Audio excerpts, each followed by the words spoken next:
बहुत समय पहले की बात है। एक छोटे से गांव में एक महिला रहती थी जिसका नाम राधा था।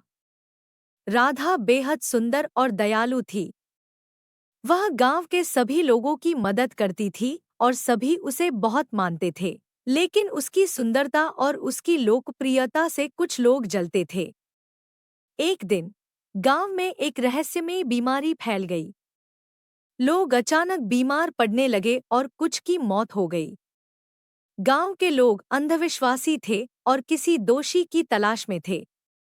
गांव के कुछ जलनखोर लोगों ने राधा पर जादू टोने का आरोप लगा दिया और उसे चुड़ैल करार दिया। गांव के लोग राधा के घर के बाहर इकट्ठे हो गए और उसे बाहर खींच कर लाए। राधा ने अपनी सफाई देने की कोशिश की, लेकिन किसी ने उसकी बात नहीं सुनी। उसे गांव से बाहर जंगल में छोड़ दिया गया। राधा दुख और पीड़ा में जंगल में अकेली रह गई और वहीं उसने प्राण त्याग दिए।